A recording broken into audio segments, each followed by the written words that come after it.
취임 나흘 만에 북한의 미사일 도발로 문재인 대통령이 안보 시험대에 올랐습니다.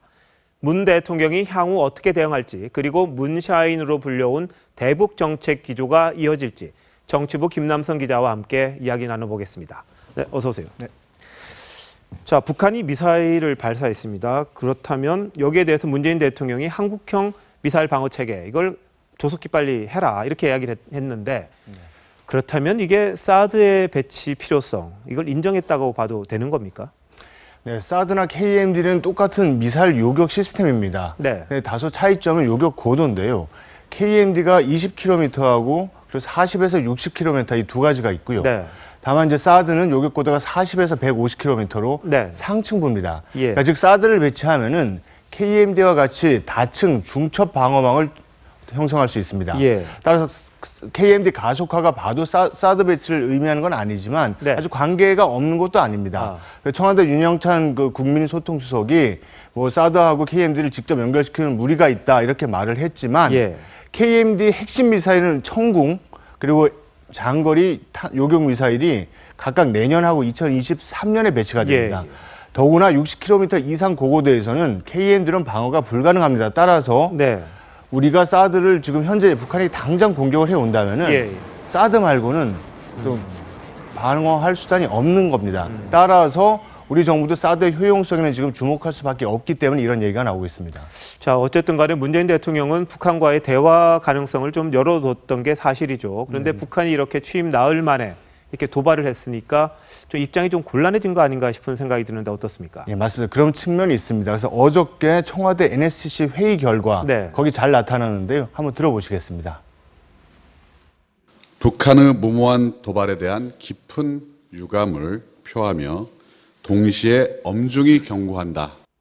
대화가 가능하더라도 북한의 태도 변화가 있을 때 비로소 가능함을 보여줘야 한다. 예, 지금 방금 들으신 것처럼 문 네. 대통령은 먼저 북한의 도발을 일단 강하게 비판은 했습니다. 예.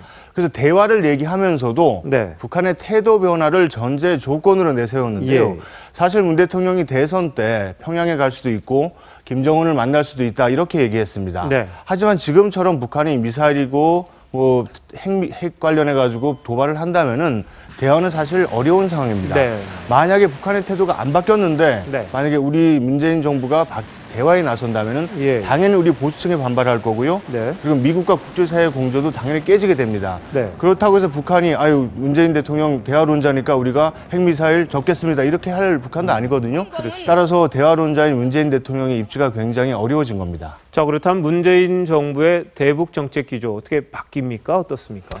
일단 현재 도발을 했기 때문에 대북 제재의 틀은 유지하지만 네. 어떤 강경 대응으로 바로 돌아설 가능성은 크지 않습니다. 예. 국제사회와 보조를 맞춰서 제재를 하는데 네. 그러면서 고위급 회담과 적십자 회담, 인도적 지원 이런 것들을 통해 갖고 북한과도 대화 기회를 계속 모색을 할 겁니다. 뭐 NSC 봤습니다만 박근혜 정부 분들이 상당수 더 많이 포진해 있었거든요. 네네. 그래서 외교안보 라인을 빨리 인사를 해야 되지 않느냐 이런 이야기를 하는데 이게 좀 늦춰지고 있단 말이죠. 이런 맞습니다. 것도 북한 도발과 좀 연계가 돼 있다고 봐야 됩니까? 뭐 어찌됐건 지금 현재 북한이 도발을 했기 때문에 대화론자 입장에서 원래 문재인 외교안보 라인은 대화론자들 다 채운다 이런 쪽이었습니다. 서훈 네. 국정원장 내정자가 예. 대표적인데요. 만약 이런 식으로 대화 중간에 이렇게 도발을 한다면은 문재인 정부 입장에서도 어떤 대북 유화론자보다는 네. 어떤 속도 조절을 가능한 그런 분들에 대한 인사를 뭐 고민하지 않을까 이런 예. 부분들 때문에도 있고요. 하지만 청와대는 각종 추천이 올라오고 여러 가지 예. 검증이 시간이 오래 걸린다 이렇게 얘기했습니다. 자, 오늘 오후에 미국 대표단이 들어오지 않았습니까? 네. 문재인 대통령 만납니까? 어떻습니까? 아직까지 청와대는 만난다고 얘기는 안 했습니다. 왜냐하면 특사는 아니고 대표단이기 때문에요. 예, 예. 그래서 청와대에서는 정의용 단장이 이끄는 외교안보 TF팀 네. 이쪽에서 이 대표단을 만날 걸로 보입니다. 알겠습니다. 김 기자, 잘 들었습니다. 예.